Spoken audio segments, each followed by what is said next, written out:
Cable is the son of Scott Summers, aka Cyclops, non-X-Men member Madeline Pryor, who later becomes the villain known as the Goblin Queen, and another X-Man, Jean Grey, who kind of becomes like an adoptive mother but who also possesses Madeline's memories of raising baby Christopher, at least in the comics. Cable is Nathan Christopher Charles Summers. Most of us just call him Cable. Cable as a baby was kidnapped by Apocalypse and infected with the techno-organic virus. This is the only thing that makes him, I guess, kinda weak, but really he's honestly still amazingly strong, as he can even fend off the techno-organic virus, something that most people can't even do at all, containing it to one side of his body using his psionic powers. That in and of itself is pretty impressive, as like I said, the techno-organic virus is generally known for being unstoppable and usually pretty fast acting. Even with his psionic powers mainly preoccupied as well, Cable is still a hard one to best, as he has so many combatant-based skills that he brings to the table, and he is an experienced time traveler besides. What do you feel is the most powerful power set that X-Men, mutants, non-mutants can have? Any heroes or villains? Polaris is the daughter of Magneto, and while you might not think of Magneto as being an X-Man, considering, he did start out as an X-Men villain, he has also worked with the team before and even served as a member. A lot of people that have now watched X-Men 97 are learning all about this side of Magneto, this time in Magneto's life when he actually worked with the X-Men. At one point, he was even in charge of a whole New Mutants crew. Let's not forget that. Magneto may have some questionable methods when it comes to getting justice, but I honestly think at the end of the day, he's just trying to do what's best for mutants. Or at least he's trying to do what he thinks is best for mutant kind in the way that he thinks it should be done. Polaris, like her father, also has magnetic-based powers, which, like her father, are also pretty impressive. Polaris is considered an alpha level mutant, but I do think she also shows a lot of potential for being Omega, and she joined the X-Men team following the Krakoan X-Men elections for the team's roster. Shogo is the adopted son of Jubilee. While he's believed to be a human currently in the comics, also not being Jubilee's biological son, but also it's a little bit early because, mutant powers usually manifest in your teens, he has actually exhibited powers before. Yeah, and he's just still a little kid. Namely, he has had the ability to turn into a freaking dragon. This, however, was a power that was reserved for Otherworld alone. During the Excalibur series from the Krakoan era, Jubilee joined up with the Excalibur team, and she and Shogo ended up in Otherworld. Shogo's imagination, combined with fairy magic, allows him to turn into a dragon while there. However, as I said, because these powers were brought on by that shift in location, Shogo himself only has this ability while he's in Otherworld, so it's limited, And it's also, I don't think it's controllable, I think it just happens. Controversial take, especially because he is a child of two villains, but I wanted to include Grayson Creed on here because I do feel he's underrated and he is powerful in his own way, at least in terms of how dangerous he can be in the comics. Grayson Creed is not a mutant himself and is not a hero, but like his parents, he is of course more of a villain. But a villain who actually hates mutants, whereas, especially with Mystique, I feel like she's trying to be a villain to help mutants. He was strong from a young age, managing to find a way to survive at the age of 12 after his mother left him, coming to terms with the fact that Grayson would likely never manifest mutant powers and had instead been born, well, basically normal. Even though he's a villain, I feel kind of bad for Grayson Creed just based on how his life started out. It's pretty rough. He is the son of Mystique and Victor Creed. He is strong in terms of his influence and his refusal to stay dead. Grayson has been resurrected multiple times, and he also recently gained cybernetic enhancements that made him more physically strong as well. Olivier Raven is legally known as Olivier Lebeau and is one of the alternate reality children of Gambit and Rogue. Honestly, I feel like there are not enough of these kids out in the multiverse. For a couple as famous as Gambit and Rogue, you would normally think that we'd have, a ton of multiversal kids from them, just like across the multiverse. So many kids. Admittedly, I'm not quite sure though that Rogue and Gambit are really the breeding type, so maybe that's why that doesn't exist, but still, they're super popular, so yeah, you would just think it would be, and yet it is not. They seem pretty content right now just having their fur babies in the main continuity, but I digress. There is a reality where they do have kids. Olivier hails from the reality of Earth 41001, the reality of Gen Next, a group Olivier is a part of. He has powers similar to his mother's, except that he has better control over them and is able to choose when and how much power, life energy, and memories he absorbs via contact or doesn't absorb in cases where, he just wants to make physical contact without using his powers. Something that now Rogue can do, but it took her a long time to be able to do that. He can also absorb powers on a more permanent level, although he has less control, it seems, over when that happens. Like his father, he also seems to have some charm-based powers as well, which not many people know, but Gambit does have some of that sometimes depending on who's writing him. Chimera is the daughter of Storm and likely Black Panther, who hails from the alternate reality of 13729. Yeah, sadly Storm and T'Challa have never actually had a child together in the main continuity. I know, it's tragic. Unless they had a real secret one that, we don't know about yet. You never know. You never know. Something like that could always be happening. Chimera seems to have inherited the powers of her mother, but also shares a connection to the Earth, which allows her to draw on and harness its energy. She's also a skilled tracker and can communicate telepathically with animals. Pretty cool. I'd also assume, as she is the daughter of Storm, that she is a skilled combatant as well. As while Storm is more well known for her goddess status and weather manipulation powers, she's also actually an extremely skilled fighter as well. Charles Xavier II is the son of Charles Xavier and Mystique, if you can believe that. I know, it's pretty shocking, but it is a thing. Charles Xavier II was technically born into the reality of Earth 616, where we later find out that while Mystique took the form of Moira when giving birth, Charles actually knew that, he was in a relationship with Raven. She just chose that form while giving birth, so unlike many other instances with Mystique, she wasn't actually manipulating her partner here. Charles Xavier II, though, when we usually come to know him, and he's not just a little baby that we saw once, is all grown up, and is known as being from the alternate future of Earth 13729. When his powers first manifested, he accidentally killed his adoptive mother and ended up later joining forces with his half-brother Ray's, another child of Mystique's sired by Wolverine. Charles Xavier II has a brilliant and conniving mind, and like his father is an immensely gifted telepath, capable of using his powers to bend others to his will. Ruby Summers is one of the Summers kids who I do not think gets enough love in the comics, which is why I'm very happy to be talking about her here. She is from the home reality that is shared with Bishop, that's the alternate future known as Earth 1191. Here she is the daughter of Scott Summers and Emma Frost. She is known for being one of the leaders of the Summers Rebellion,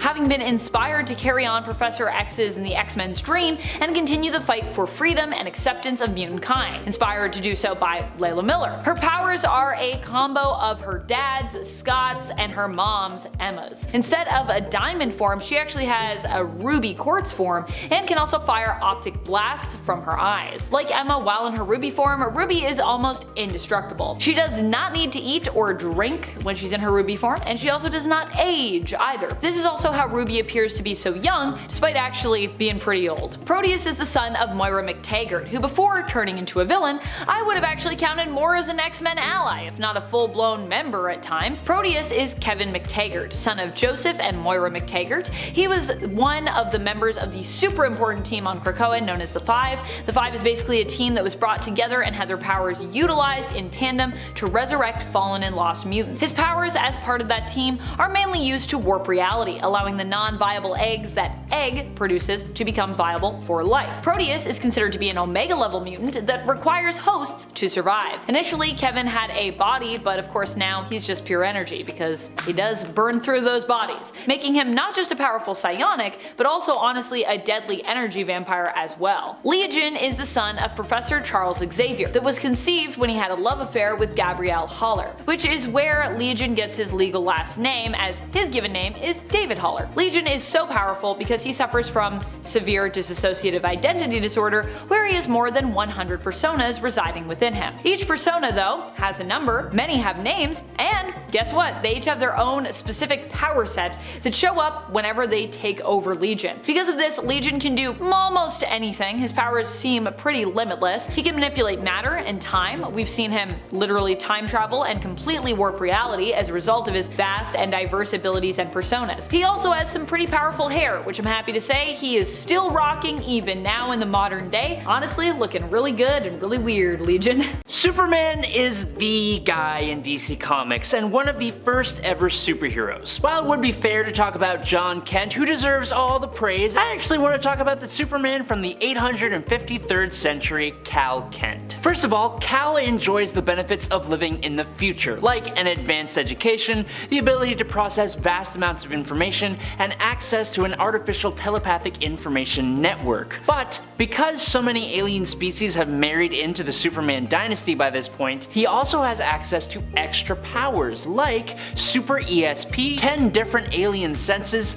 the ability to jump into the 5th dimension. He also has empowerment from his super sun, which has given him force vision, like the ability to create light constructs, energy projection, magic immunity, and even more, because Superman wasn't already powerful enough apparently. Next up, Carrie Kelly is a character that is quite often not talked about. She finds her origin in the alternate reality where the Dark Knight Returns takes place. Kelly was just 13 years old when she was rescued by Batman from a merciless gang of street thugs. The girl idolized the Dark Knight and secretly spent her lunch money to buy a costume in the hopes of one day catching her hero's attention. Armed with a slingshot and firecrackers, Carrie targeted con men and eventually crossed paths with her idol Batman. Now, after saving Batman during a vicious fight with a gang known as the Mutants, the Dark Knight accepted her as the new Robin. Under the guidance of the much more brutal Dark Knight, she was an incredible Robin and would eventually take on the role of Catgirl, but she would go on to even become Batwoman, being one of only a few to fully take on her mentor's role. Starting off as the Star-Spangled Kid of the team Stars and Stripes, Courtney Whitmore is given the Star Rod when Jack Knight decides to quit being Starman. To continue his legacy, eventually she officially declares herself as Stargirl. As Star-Spangled Kid, Courtney used the Cosmic Converter Belt, which enhances a number of Courtney's abilities such as her agility, durability, speed, stamina, and strength, as well as allowing her to create star blasts from the stored energy of the belt. She kept this belt when she became Stargirl, now using the Star Rod as well, which allows her to fly, as well as absorb energy which she can project into a variety of uses such as blasts and force fields. Raymond Terrell was apparently born with a condition that didn't allow him any exposure to sunlight, or at least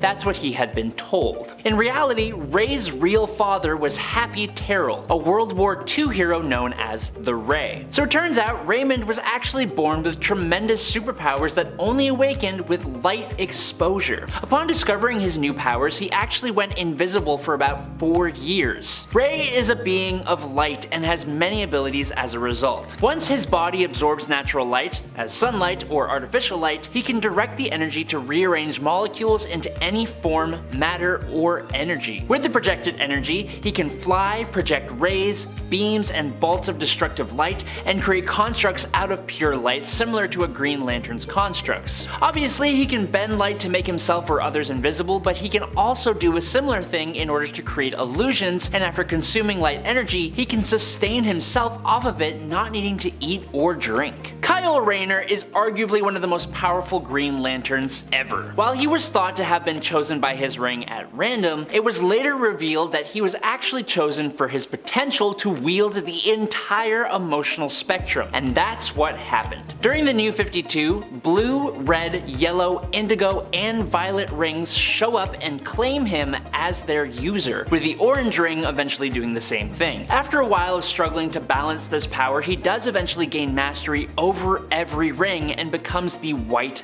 Lantern. Green gives him the ability to make hard light constructs, the yellow ring allows him to sense the fears of his opponents, he can use the caustic red plasma of the Red Lanterns, can teleport like the Indigo Tribe, and has caused others to experience love, which is the Star Sapphire power. The blue rings allow him to instill hope in others, and the final orange ring allows him to create members of his own Lantern Corps out of pure light. He gains the ability to rewrite reality and becomes omnipotent when he travels beyond the source wall. He is nuts. The Blue Beetle Scarab is what gives Blue Beetle their powers. I say there because the Blue Beetle has been multiple people over the years, with the most recent Blue Beetle being Jaime Reyes, and he is arguably the most powerful one. Once the Scarab latches onto Reyes' spine, it can manifest various different powers. When he is in danger, the Scarab automatically activates and encompasses him in a high-tech suit of blue beetle-like armor. This suit provides Reyes with a whole heck of a lot of powers. It can translate both human and alien languages, it's bulletproof and durable enough to allow Reyes to survive the heat of a rocket launch and re-entry into Earth's orbit. The suit can also produce energy blasts from its hands that are powerful enough to discharge kryptonite radiation and neutralize magic. Arguably the suit's most useful ability is that it can construct objects out of nanotechnology, as well as transform itself into nearly anything. It can manipulate alien technology and apparently has access to WMDs that are apparently capable of taking out the Spectre and destroying worlds. Ghost Rider Volume 3 in 1990 introduced us readers to Johnny Blaze's long-lost brother, Danny Ketch. Danny was a really interesting Ghost Rider, and his character got some rather tragic developments and then redemptions along the way. It was Danny who first ever implemented some of the most famous Ghost Rider cliches like the penance stare and even the mystical chain used by almost every other Spirit of Vengeance since. Danny would at first be hunted down by his brother Johnny before Johnny realized he wasn't Zarathos, and the two worked together until Danny was seemingly wiped out by Blackout. However, his Spirit of Vengeance, his own ancestor Noble Kale, actually became the ruler of Hell and resurrected Danny. He had a whole storyline where he lost the Spirit of Vengeance, went a little bit crazy, started taking out other Ghost Riders and stealing their power. He fought his brother, became a regular Ghost Rider again, and now Danny currently possesses the supernatural ability to transform into the Spirit of Corruption, an armored warrior powerful enough to go against the Spirit of Vengeance. Captain America is a beacon of hope and justice in the Marvel Universe. While there have been a few people who have taken up the shield, none have really been as successful as Sam Wilson. When the super soldier serum that granted his vitality was removed from his body, Steve Rogers aged rapidly, forcing him to retire into a supporting role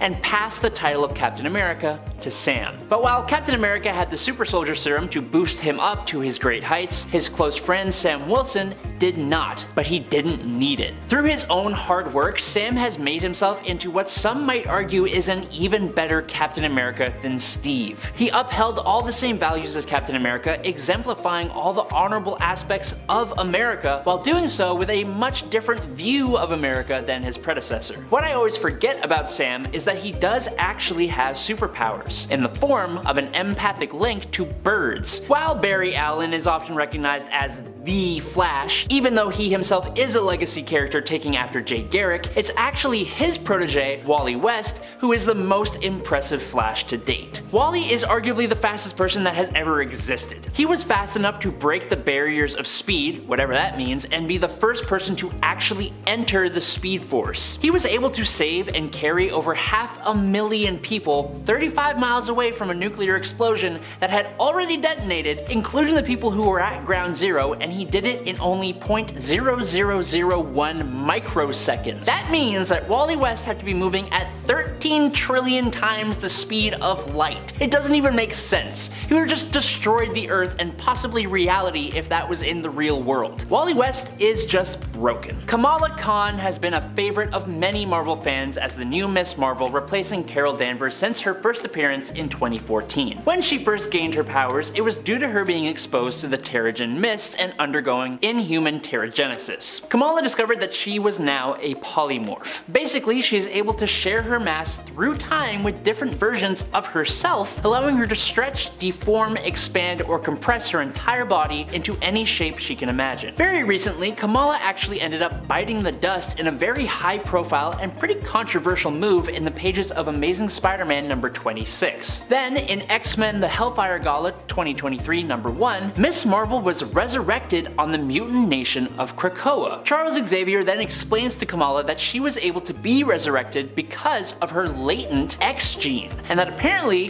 he has known her to be a mutant for some time. Xavier explains that she is in fact a mutant and an inhuman, something that should actually be impossible. So she is now a mutant, with her mutant power actually still being a mystery, although it may in fact be hard-like constructs similar to her MCU counterpart. With most of the heroes wiped out during a battle with Ultron and the world at the mercy of the villain's machine army in the alternate future of Next Avengers Heroes of Tomorrow, Captain America tells Iron Man to take the children of the Avengers to a base in the Arctic Circle to keep them safe. Here, Tony trains the kids for over 12 years until they become the new Young Avengers. Among these children is the son of Captain America and Black Widow, James Rogers. As the son of two super soldiers, James possesses all the benefits of the super soldier serum: peak human strength, speed, durability, agility, stamina, and reflexes. He also becomes the natural leader of the group of Young Avengers and has a natural gift for tactics and planning, so much so that it helped the team to defeat Ultron with the help of the Incredible Hulk. Speaking of the big green Goliath, when the Hulk was banished from Earth by the Illuminati during Planet Hulk, he crash landed on the planet Sakaar, which is where the Hulk met his second wife. Although Kaora appeared to pass away in the destruction of Sakaar, she actually gave birth to the Hulk's first children, Scar and Hiro Kala. Now, a lot of people are aware of Scar, and he even had an appearance in the MCU, although he looks nothing like he should. But Hiro Kala seems to be often overlooked. While Scar looks like his dad, Hiro Kala takes more after his shadow child mother in more ways than one. Other than being pale, bald, and rather skinny looking, Kala inherited the ancient old power after the destruction of Sakaar. But learning that the old power is corrupt, he just creates the quote new power by combining the old power and the power cosmic fueled by hate for Galactus. With this power, Hiro Kala has insane levels of durability. He's been able to bestow the power on others, mutating them. He could create force fields capable of taking on a blast from Galactus. He had precognitive visions. He could create energy blasts powerful enough to destroy planets and turn into stone.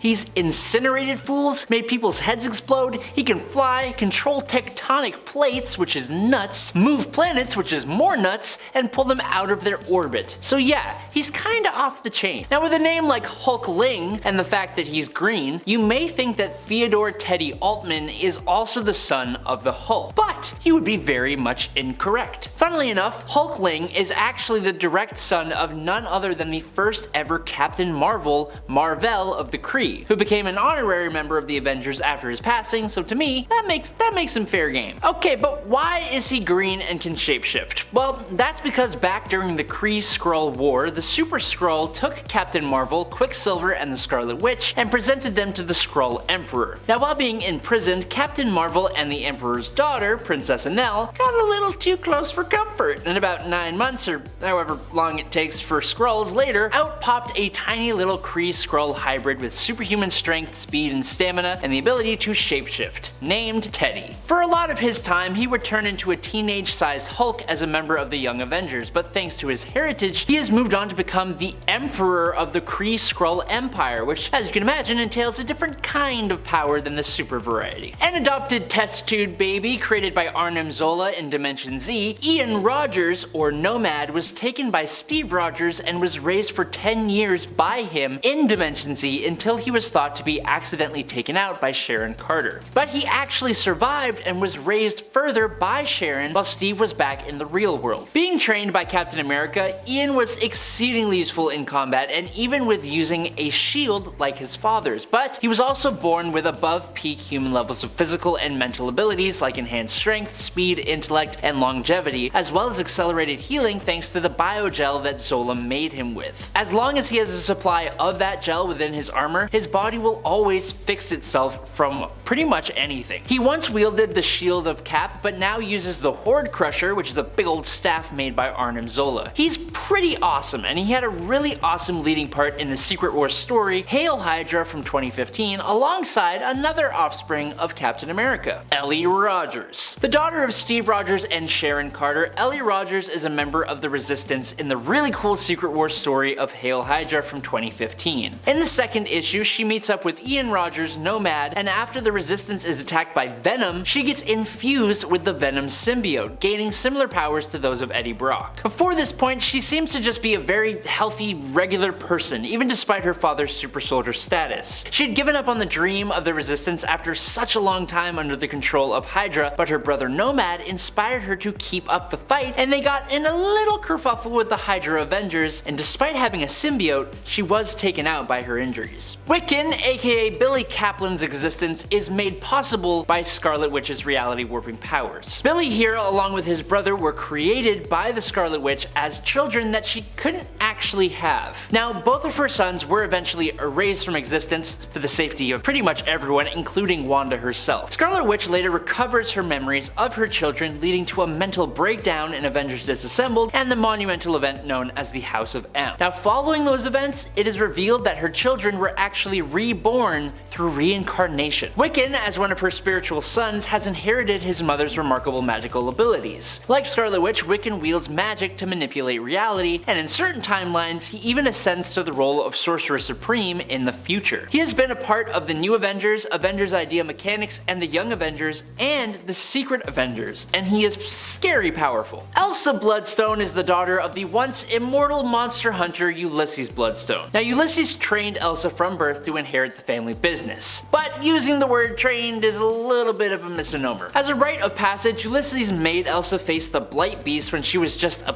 baby. He tried to move her, quote, weakness by throwing her to a horde of great white sharks, and as her first monster, he made her face a Clipoth and allowed her to get infected by its blood as punishment for taking too long. While this makes Ulysses Bloodstone sound like a horrible person, which he is, he was actually an Avenger, although he was part of the little-known first team led by Nick Fury, which also had Sabretooth and Kraven the Hunter as part of its lineup. After her father's passing, Elsa took up the family tradition and became one of the best monster hunters in the world. As part of her inheritance, she received the Bloodstone Choker, granting her enhanced strength, stamina, speed, and durability, and an enhanced healing factor, but those are powers she did already possess to a certain degree thanks to the blood running through her veins, which, on a side note, is also toxic to vampires, and even if one did bite her, she's immune to the vampire curse, so good for her, I guess. As you can imagine, her attributes plus her profession as one of the best monster hunters in the world made her a valuable asset when she was part of the Avengers. When Earth's heroes were taken to a distant planet by the Beyonder to perform in the Secret Wars, it was only because of the scientific mind of Reed Richards that they could return home. However, in the reality shown in What If number 114, Reed actually ends up passing away during a battle with the supervillains that had also been taken to the Beyonder's planet, leaving both the heroes and the villains stuck there. Over time, both parties decided to put their differences aside and settle down. 2 decades later, and it seems some of the heroes did settle down and even popped out some kids. Rogue became romantically involved with Captain America, of all people, only it's important to note that it wasn't really Rogue anymore who was in charge of her body, but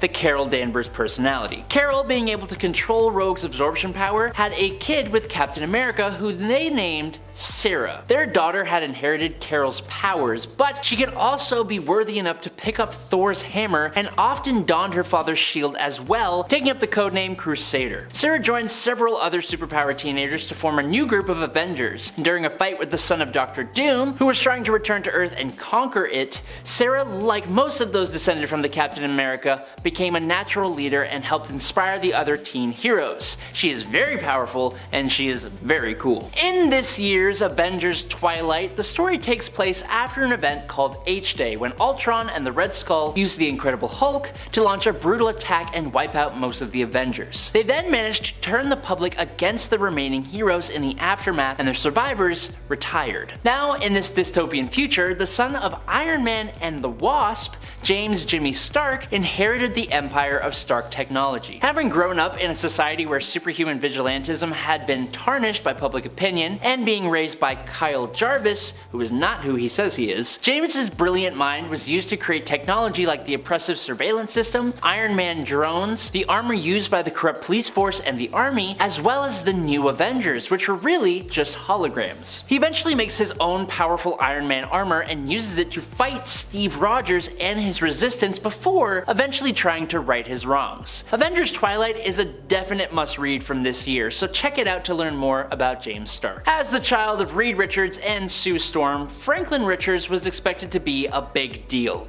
and he really was. This kid has some pretty major reality warping abilities. There's an incredibly famous moment from the Fantastic Four story written by Jonathan Hickman, where Franklin is dressed up all rootin' tootin' in a Wild West outfit, strapped up with 2 plastic toy big irons, which he then points at Norman Osborn, and using his abilities, he actually makes them fire. It's insane. He has been shown to create a pocket universe, create life doubles of someone, bring back the dead, and create entire planets. Franklin is one of the most powerful beings in the Marvel Universe, so much so that the Celestials even fear him. And it's not just simple reality warping. In that same Fantastic Four story, Franklin's older self went back through time to train his younger self and protect the Fantastic Four, and he made Galactus into his herald in a comic book moment that will literally knock your socks off. Maybe not literally, but you get the point. Right now, it's pretty uncertain where Marvel is taking his character, but it's gotta be somewhere cool eventually. Number 10. Laura Kinney's Wolverine. The original Wolverine is one of the most popular Marvel Comics characters, having won over the world with his grumpy, fuzzy Canadianness. But here's the thing, because he is so popular and written by so many people, he has a tendency to be kind of inconsistent. At his best, Logan is tough but with a heart of gold, being capable of extreme violence but struggling with the fact that he has the potential to be a feral monster. At his worst, he is written as a psycho who is constantly picking fights with his teammates and continuously talking to no one in particular about how tough he is. His daughter, a half-clone named Laura Kinney, aka X-23, has similar powers, but is less prone to alienating her teammates, being able to get close to people a lot easier than Logan. When Logan died, she took up the Wolverine mantle for a while and managed to be just as skilled and effective, while also showing a lot more emotional maturity than her predecessor. So, while I think Logan is the more interesting character, I think the claim that he's the best there is at what he does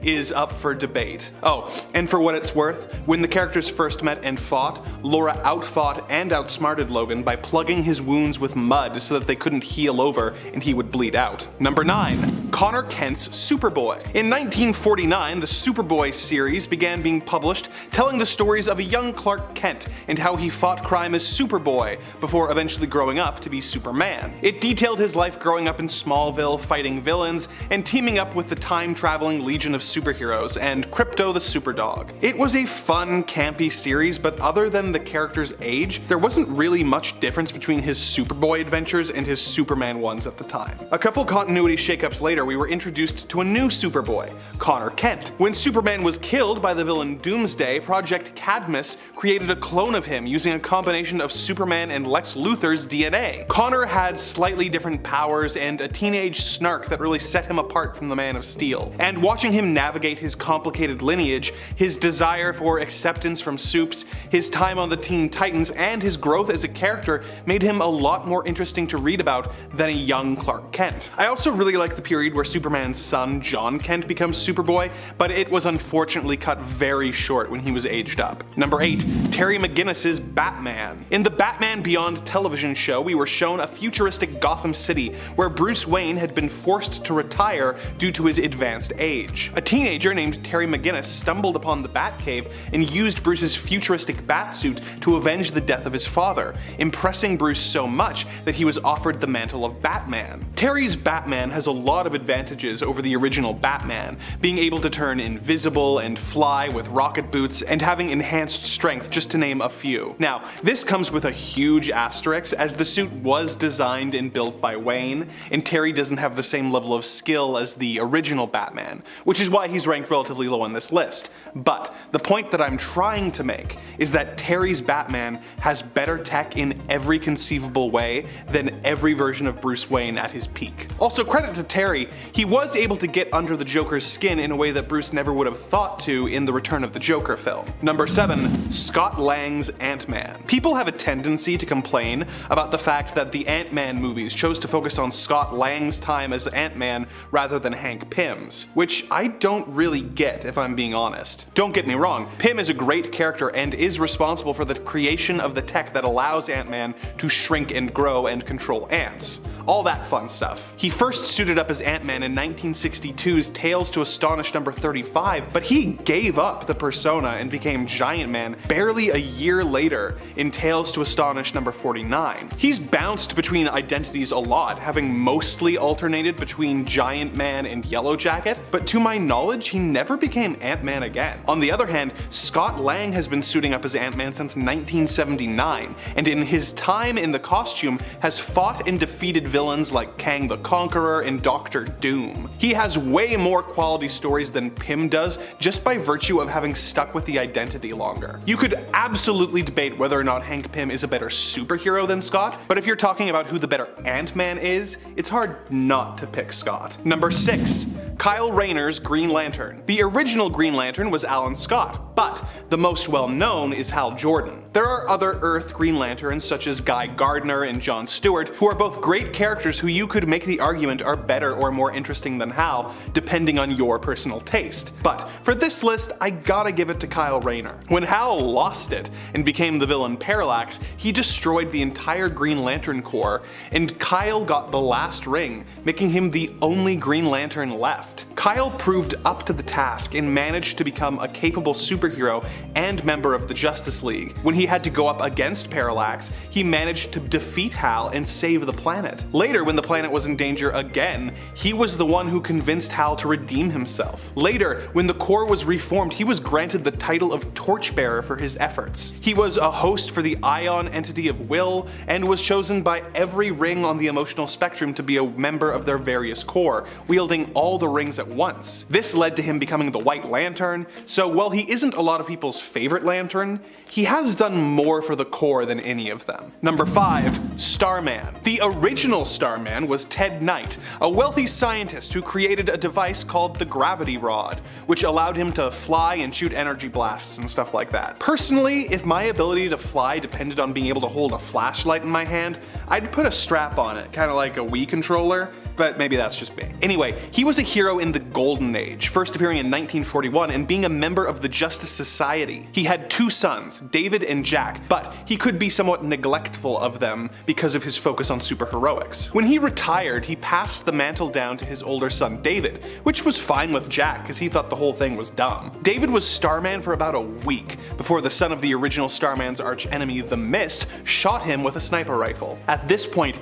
Jack reluctantly took on the mantle. He redesigned the suit to be more casual and modern, and his father gave him a gravity staff to replace the rod. The story of someone reluctantly becoming a hero while trying to reconcile with an absent father is more interesting to me than anything Ted Knight got up to in the Golden Age. So I'm calling Jack the superior Starman, and if nothing else, he did better than David. Number 4. Night Owl 2. Despite being introduced in the same comics at the same time, a couple of the characters in Alan Moore's Watchmen universe are legacy characters, such as the heroes going by Night Owl. The original Night Owl was a man named Hollis Mason, who was a policeman in New York in the late 30s. He decided to become a vigilante and eventually joined the masked adventurer group, the Minutemen. He was a good hand-to-hand fighter, but beyond that, wasn't the most impressive hero. After he retired, a man named Dan Dryberg, who had inherited a large amount of money, wrote to him and asked for permission to take up the mantle. Dan was a genius inventor, having a variety of gadgets like night vision goggles,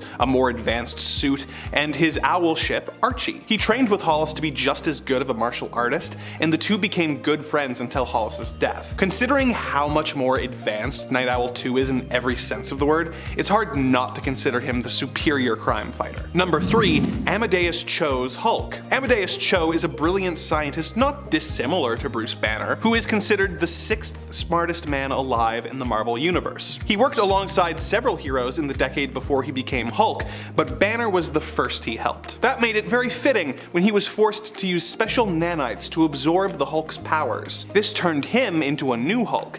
But unlike Banner, who suffers from severe DID, and as a result has several different and very dangerous angry Hulks inside of him, Cho was able to keep his Hulk side relatively under control, priding himself at being a better and smarter Hulk than Banner. Now, if I was an Avenger, I would feel a lot better with Cho on my team than the unpredictable Banner. So I really do think that Cho's Hulk is the better hero, due to him rarely losing control. But setting aside the logic of who would realistically be the better hero, who wants to read a Hulk comic where he doesn't lose control? Banner is by far the more interesting of the two characters, even if Cho is a better fit for teams like the Avengers. Number 2. Tim Drake's Robin. Several people have taken on the mantle of Robin the Boy Wonder over the years, with the the original being Dick Grayson. Dick operated as Robin for decades in the comics before he was finally allowed to grow up. In story, he and Batman grew apart and were having a lot of personality conflicts, so Robin quit and eventually became Nightwing. He was replaced by Jason Todd, who was a street kid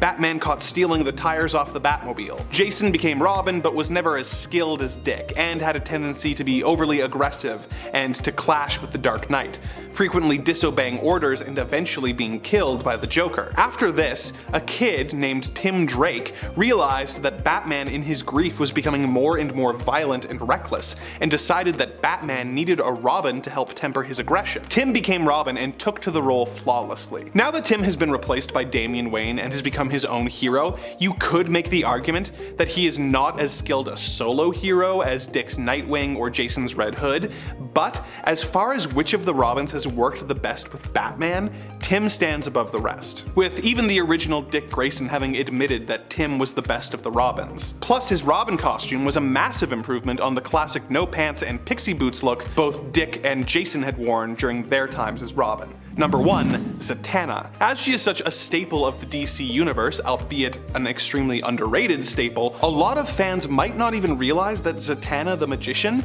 is a legacy character. Her father, Giovanni Zatara, made his first appearance in Action Comics number 1, the same issue that featured the first appearance of Superman. Like his daughter, he performs as a stage magician, but is an actual magic wielder who is able to cast spells by speaking his incantations backwards. He uses these abilities to fight crime and do the whole superhero thing. Zatanna took a similar path as her father, but was more popular with readers. Due to her father having been dead in the comics for several years and therefore rarely showing up, and her being much easier on the eyes, not many people seek out her father's adventures, instead choosing to focus on his progeny, one of the most popular legacy characters in comics. Number 10. Ironheart. Better than Iron Man. Okay, hear me out on this one. Riri Williams is a teenage superhero genius who was able to reverse engineer an Iron Man suit by looking at Tony Stark's suit. Tony was impressed with her work and drafted her to fight alongside him in the second Marvel Civil War against Captain Marvel's forces. By the end of the war, Tony was in a coma and Riri was made Ironheart, Iron Man's successor. She used an AI of Tony to help her with the learning curve, but eventually replaced him with an AI of her own design. In her time as a superhero, she has managed to defeat a variety of supervillains and has shown herself to be close to, if not equal to, Tony Stark in raw intelligence. But why is she better? Well, it honestly has less to do with her and more to do with Tony. The original Iron Man has made a series of blunders over the years, such as forming the Illuminati,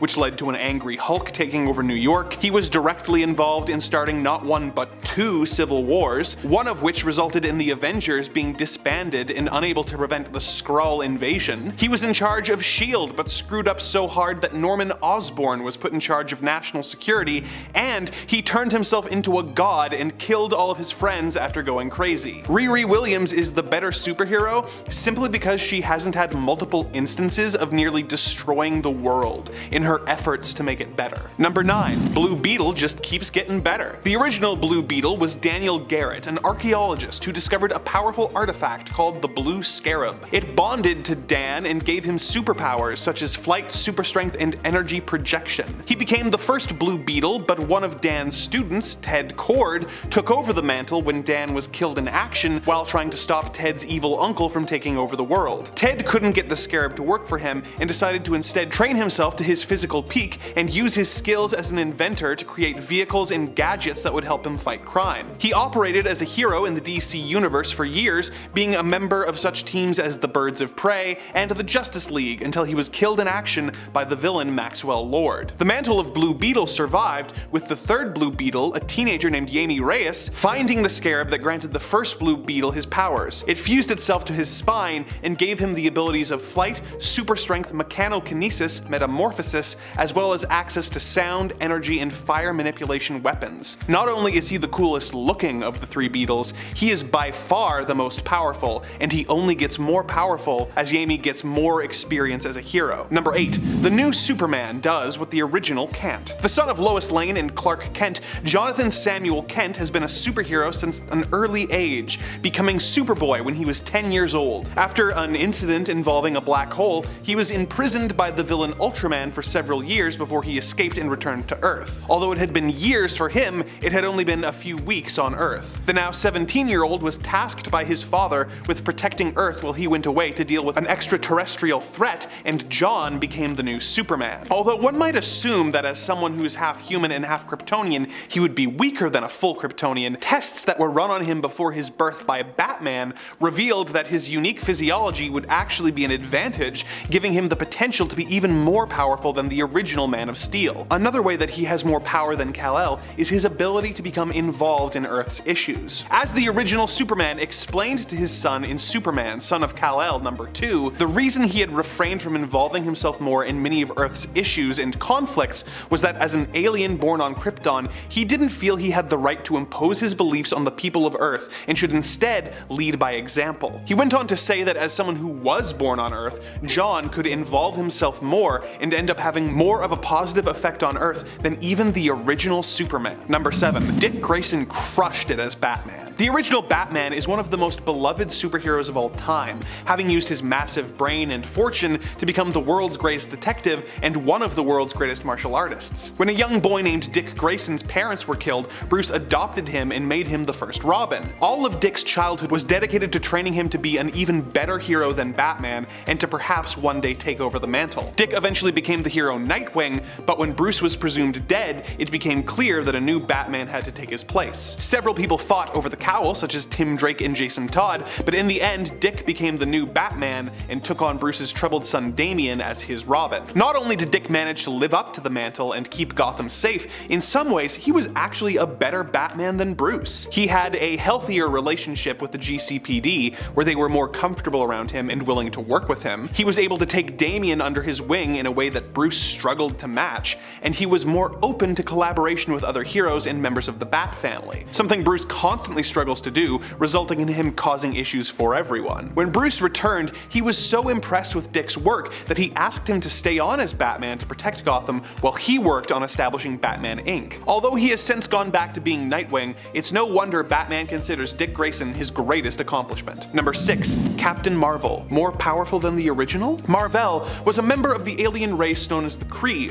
who came to Earth and took on the identity of Dr. Walter Lawson, a scientist working at Cape Canaveral, Florida. There, he met Carol Danvers, who he developed a relationship with. He became the hero Captain Marvel, and she became Miss Marvel. The two acted as superheroes for years until Mar-Vell died of lung cancer in 1982. In the time after his death, a few different characters have taken on the Captain Marvel identity, such as his son Genis Vell and Monica Rambeau. But in 2012, Carol Danvers took on the mantle and became the new and current Captain Marvel. An element that she does better than the original Captain is her ability to work with others. While Mar-Vell would occasionally work with other heroes, he was never made an Avenger until he was posthumously granted the honor. Carol, on the other hand, has been a member of several different teams over the years, such as the Avengers, S.H.I.E.L.D., the Guardians of the Galaxy, and the Alpha Flight space program. She is also a frequent ally of the X-Men. She is a much more involved hero, and as a result has had a much bigger impact on Marvel continuity than the original Captain Marvel. Number 5. There was an original Black Canary? Black Canary is a well-loved superhero in the DC universe, but not everyone realizes that Dinah Lance was not the original hero to go by this name. Her mother, Dinah Drake, was the original Black Canary, first appearing in Flash Comics number 86 all the way back in 1947. Originally, her MO was similar to the Green Hornets, with her posing as a criminal in order to get close to and then take out criminals,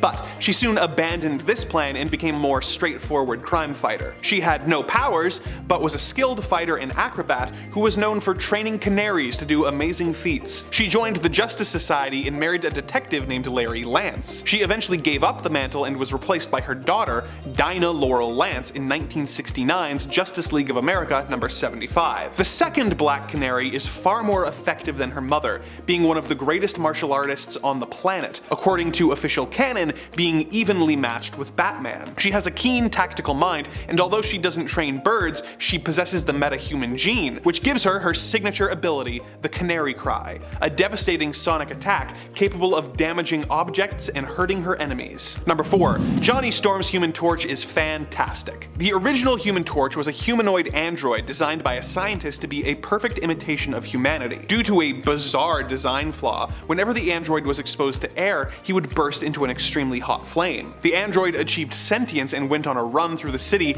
burning everything he touched and being unable to control his fire. He eventually learned how to control himself and became one of the most popular Marvel crime fighters of the Golden Age. He was retired as a character not long after the end of the Golden Age, and his name and power set were reused for Johnny Storm when the Fantastic Four stories began being published at the beginning of the Silver Age. He was eventually brought back, but it is fair to say that he is the more obscure version of the character, with Johnny not only being much more powerful, but much more interesting than the Jim Hammond android. Number 3. Wally West, a Generations Flash. Similar to how Dick Grayson got the Batman gig, Wally West started out as Barry Allen's sidekick, Kid Flash. When Barry Allen seemingly died in the Crisis on Infinite Earths, his old sidekick took up the mantle. Unlike other legacy characters who took on the original hero's legacy for like a year, Wally was the main Flash in DC continuity from 1986 all the way until 2009. In this time, he became a fan-favorite version of the character, being more quippy and impulsive than his mentor. Wally was so popular that when the Justice League animated series came out in 2003, Wally was the featured speedster, not Barry. In fact, when Barry was eventually brought back in 2009, many fans were quick to point out that Barry had been rewritten to have many of the personality traits that had made Wally so beloved. Number 2. Hal Jordan, Earth's greatest Green Lantern. The original Green Lantern, Alan Scott, got his powers when a mystical entity called the Starheart came to Earth and took on the shape of a lantern. It saved Alan from a train wreck and gave him the mental instructions to build himself a power ring which would create energy constructs. He became the first Green Lantern and joined the Justice Society. As the Golden Age of comics ended, his series was cancelled and he became somewhat obscure. 8 years after his cancellation, the title and concept of Green Lantern was reinvented and we were introduced to Hal Jordan in 1959. He was a test pilot who was chosen to join the Green Lantern Corps, a group of space cops tasked with defending the galaxy. Hal got a better look than Alan, he was given more power, and most importantly, was part of a group that lent itself to a rich and complex mythology that is much more beloved by fans than the original Golden Age version of the character. Number 1. Barry Allen was so cool he started the Silver Age. The original Flash, appearing in 1940, was Jay Garrick, a college student who accidentally inhaled heavy water vapors while taking a smoke break in his lab. This gave him his super speed, which allowed him to become the hero, the Flash. Jay's Flash was known for wearing a simple red shirt with a lightning bolt and a kettle helmet with golden wings on the sides. When Flash was reinvented in the late 50s, his new identity was Barry Allen, a crime lab scientist who was hit by lightning and doused with chemicals and became able to tap into the Speed Force. Barry was given a much more iconic costume and series of rogues to fight, and his introduction is often referred to as the start of the Silver Age of comics. In an odd move, it was revealed that in Barry's universe, the adventures of Jay Garrick were comic books that Barry read as a child, inspiring him to call himself Flash. In the iconic Flash of Two Worlds story, it was revealed that Jay actually lived in a different world in the multiverse. The comics were a result of the writer being psychically influenced by the multiverse. This was later retconned and Jay became the Flash of the World War II era rather than a semi-fictional figure. But most of what we love about the Flash was introduced not by Jay's time as the Scarlet Speedster, but Barry's. Number 10. Miss Marvel. For this point, we're focusing on Kamala Khan's Miss Marvel, who carries on the legacy of Carol Danvers' Captain Marvel, who in turn carried on the legacy of Captain Marvel. While in the MCU, she is now tied to the mutants, in the comics, she was known for her ties to the Inhumans, initially possessing inhuman ancestry, which is also how she got her powers. They manifested when the Terrigen Mists were released onto Earth, causing her potential to be unlocked and granting her stretching and shapeshifting abilities, which Kamala often uses in combat to defeat her enemies. Now, however, she has been made an inhuman mutant hybrid in the comics after the events of the most recent Hellfire Gala. Kamala's connection to Carol is simply that she is a huge Captain Marvel fangirl, and as a result, when Carol took up the mantle of her mentor, Captain Marvel, Kamala was permitted to use her former superhero name of Miss Marvel. Kinda nice. And friends, before we move on to our next spot on this list, if you love what we do here at Top 10 Nerd, why not show us you love us by clicking that like button?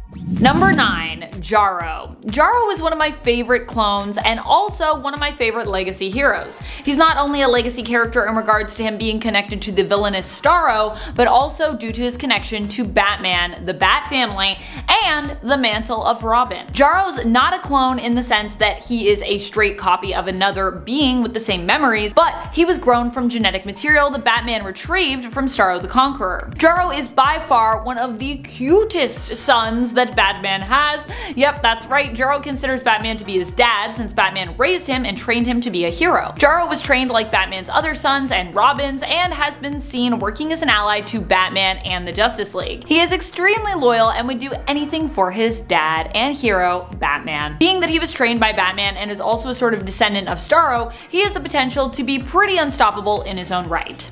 Number 8. Doyle Dormammu. Everyone loves Doyle, which is why I was compelled to include him here on this list. Doyle, for those who are not familiar with him, first appeared in Strange Academy issue number 1, a series that I was initially excited to read as soon as it was announced, and that I still haven't actually found the time to sit down and read in full yet, sadly. That being said, from what I have seen of it, it is amazing, and I've only heard the best things about it from folks who have actually read it. Doyle is the son of Dormammu, but not through conventional means. Initially, he was just a normal human boy born to a normal human woman. However, after it was discovered that he had a brain tumor that could not be removed or cured through medical means, his mother looked for some other way, anyway, to cure him, and ended up asking, get this, the Dreadlord Dormammu for help. And surprisingly, Dormammu actually agreed, giving the boy a piece of himself in order to cure him, thereby making him a sort of son of Dormammu, which is why we call him as such. As with some others on this list like Jarro, despite his connection to a more villainous legacy, Doyle is presented as a hero in training in Strange Academy. Number 7. Wonder Girl. Yara Flor was the future state Wonder Woman when Diana got a glimpse into a possible future in Dark Knight's Death Metal issue number 7. It was Yara who she saw carrying on the mantle of Wonder Woman. Yara is not an Amazon from Themyscira, instead she is an Amazon of Brazil, being from a different tribe of Amazons than Diana hails from, but still ultimately an Amazon. In the future state reality, Yara was considered to be a demigod. Yara Flor's Wonder Woman initially appeared in Dark Knight's Death Metal issue number 7. She was created by Joelle Jones and would later be incorporated into the main continuity of Prime Earth and get a short-lived comic series all her own titled Wonder Girl, which takes place prior to Yara becoming Wonder Woman. Although now what happened in Future State is considered an alternate reality, Yara Flor still is Wonder Woman in that reality and is one of the heroes to have the mantle Wonder Girl in the main continuity.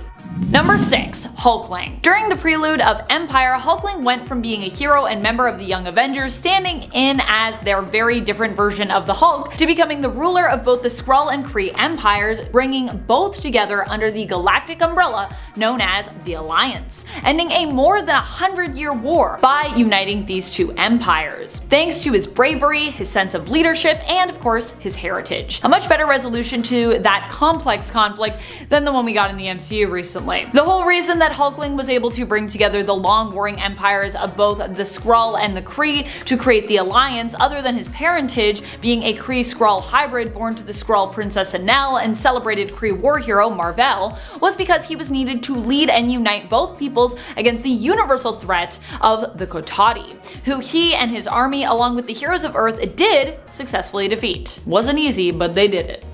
Number 5. Nightwing. In the ongoing Nightwing series by Tom Taylor and Bruno Redondo, we follow Nightwing as he continues to be the protector of Bloodhaven. However, after Alfred's death, he's no longer struggling in the same way financially as we're used to seeing him do, having inherited a fortune from one of his adoptive father figures, Alfred. A fortune that Alfred apparently built, maintained, and seemingly sat on, I guess, for years. What does Dick Grayson do with this newfound wealth? Does he build a Batcave like his adoptive father Bruce Wayne would? Does he put all those funds into gadgets and tech? No. He chooses to use this newfound wealth to fix the actual infrastructure of the city that he has sworn to protect. I know Bruce would agree with me on this when I say even Batman could learn a thing or two from Nightwing's approach to heroics. Oh, and he's even technically already replaced Batman, both literally in the past and currently, as the Titans just recently replaced the Justice League as DC's premier superhero team in the main continuity, and Nightwing of course still leads the Titans.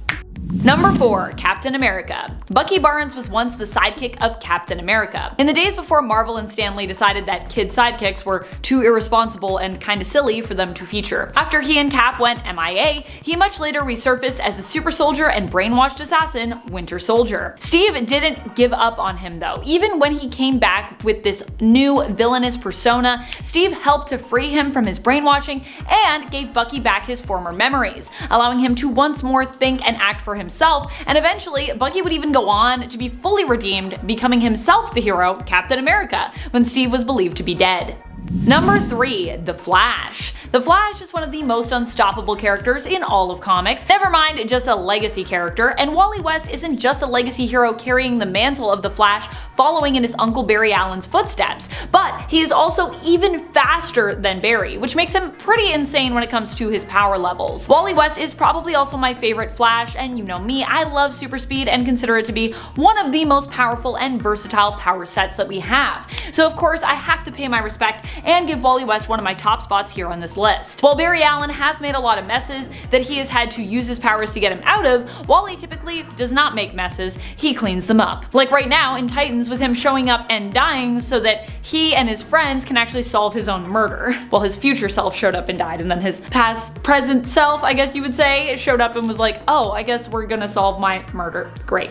Number 2. Nature Girl. Can we really have legacy superheroes when it comes to the X-Men where all their powers are so unique? I suppose not in a traditional sense, but in a non-traditional sense we certainly can. Really, when we talk about legacy with the X-Men, we're more talking about the next generation of superheroes. And sure, I could talk about mutant heroes who are the children of other famous X-Men members who have come before, like Legion and Talon, but I'd rather focus on someone who isn't a direct descendant, because legacy doesn't have to equate to the natural born child of. Legacy can simply be the next group coming in, and let's be honest, the next generation doesn't always agree with the one who came before. Enter Nature Girl. Nature Girl recently has been on a transformative journey that saw her turn from a sweet, empathic figure able to commune with the nature of Earth to a raging, unrelenting force hell-bent on getting revenge on those who were killing the planet. I have enjoyed this strange but compelling arc for her, and personally, I would not want to mess with Nature Girl. Mess with nature and she'll mess you up.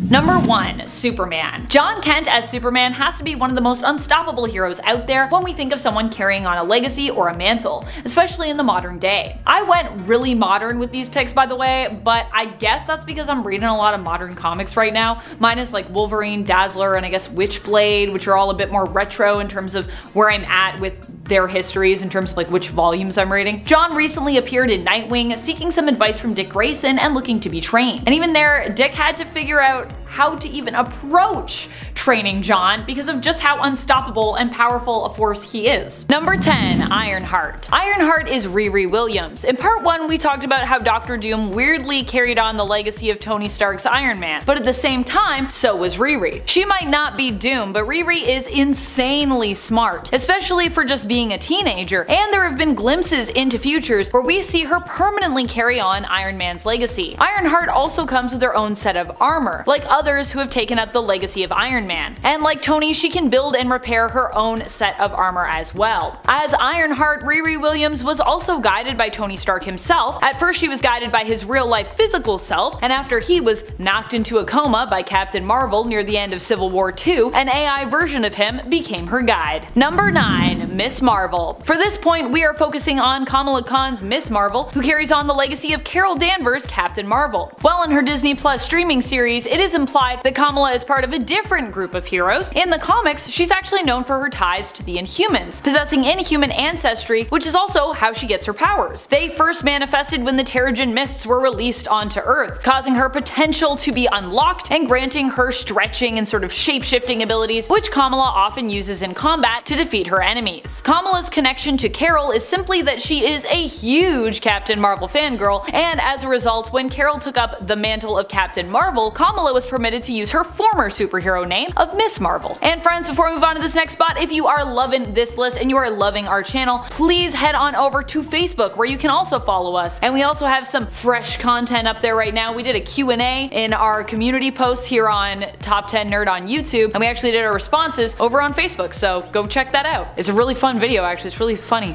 Number 8. Donna Troy, aka Wonder Girl. Donna Troy's backstory and her connection to Wonder Woman changes depending on the continuity continuity in the narrative. Although I guess right now, all of them would be true given that all the continuities were kind of like reconciled into one during Dark Knight's death metal. Donna has been both an enemy turned friend to Wonder Woman and simply just a friend. She has been like a little sister to her as well at times. She was either or both made from clay or using a mirror, where she was created as a duplicate to Wonder Woman. She is often depicted as sharing many of Diana's traits, powers, and abilities, putting her on a similar power level to Wonder Woman. Number 7. Iron Fist. Lin Lee is the new Iron Fist, having inherited the powers from Shou Lu when he was washed ashore and lay dying. Initially, this new Iron Fist would appear to readers to be, although many fans did suspect that Lin Lee may indeed be the new Iron Fist. Previously, Lin was known by the name of Swordmaster. He carries on the legacy of many heroes who have come before him, including that of Danny Rand, who for years was known as the Iron Fist at Marvel Comics. Lin even at one point teams up with Danny. Not only does Lin possess the powers of the Iron Fist, but he also comes with other mystical powers, being the last descendant of Zhan Fu Li and therefore being granted the power to wield the sword of Fu Zi. Lin is also exceptionally skilled in the martial arts and sword fighting as well as puzzle solving. Number 6. Kid Flash. Wallace West was basically set up to be the new Wally West in the New 52 continuity, but people weren't keen on losing Wally entirely to gain Wallace, so instead, Wally was returned to continuity and Wallace R. West was made the younger cousin of Wally West instead of like being his replacement in the continuity. Like his older cousin, Wallace is also a speedster and shares a connection to the Speed Force. He is known by the superhero or sidekick name of Kid Flash, carrying on the Flash legacy. He has one of my favorite superpowers of all time, super speed. He can not only use these abilities to travel really fast through space, but also to travel through dimensions and through time. Wallace can also do things like heal using the Speed Force. Number 5. Stepford Cuckoos. Also known as the 5-in-1 if you prefer. The Stepford Cuckoos are basically like Emma Frost's daughters. Although they weren't born naturally and were initially planted in the school that she was running at the time, I believe to kind of be used against her, so initially it was kind of like an adversarial thing. Now, however, they are allied with their mum, Emma. The Stepford Cuckoos you see are actually clones of Emma Frost that were created using her own eggs, which were harvested from Emma back when she was in a comatose state and then used for experimentation. The Stepford Cuckoos were some of the results of those experiments. They have powers similar to Emma Frost, their mother, but they also all share a consciousness as well, which at times can make them stronger or weaker depending on their circumstances. Sometimes as well, it's implied that because there's 5 of them, their power is kind of split between the 5, so it's like they're each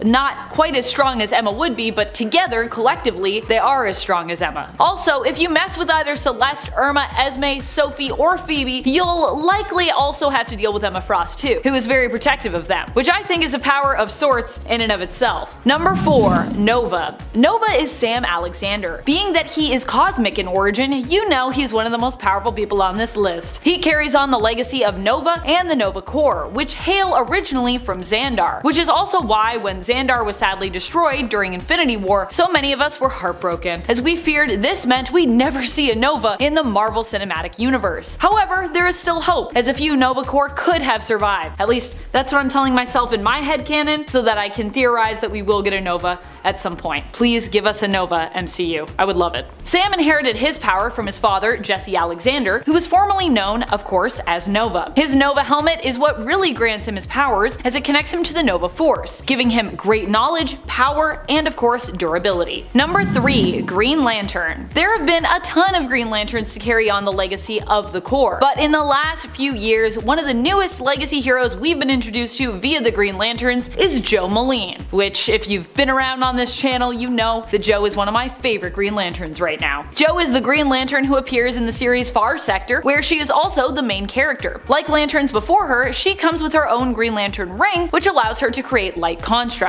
Moline's ring is also unique in the sense that it doesn't actually need a battery to charge, instead being capable of self-charging. However, this is also kind of a weakness, as it means that Joe needs to ration out her ring's juice at times to make sure she is using her power wisely, as it does take time for her ring to self-charge, so she needs to wait quite a while if she runs it down to 0. Number 2. Scar. Scar is the son of the Hulk and his bride and queen, Kiera, who once ruled over the planet Sakaar. Scar was actually abandoned by his father as a baby, but this was only because Hulk actually thought that he had died, along with many others on the planet of Sakaar. Seeking vengeance for the destruction of his newfound home, Hulk returned to Earth. Sakaar would grow up fighting for survival on Sakaar and eventually would wind up on Earth while separated from his homeworld. He isn't the most altruistic of heroes, but this is basically because Sakaar grew up having it so rough. At first he wanted to kill his father, but eventually, through bonding with Bruce Banner, when he could not Hulk up at that time, he was able to bury the hatchet, at least somewhat. Sakaar not only has immense strength and durability like his father, but he also possesses the old power. Number 1. Starbrand. The current Starbrand might be young, but make no mistake, she is still mighty. Starbrand is Brandy Selby, the daughter of the previous Starbrand. She had her mother's power passed on to her shortly after she was born, as her mother had died. Brandy was taken in by the Avengers, who basically kinda acted as like her group foster parents after coming across her mother and of course Brandy. Recently in the comics, Brandy was shown to be at quite a difficult stage in her upbringing, where she really seemed to be enjoying challenging the authority of those who raised her. At some point, her powers also allowed her to rapidly age herself, so now instead of being a small child, she's depicted as a young woman.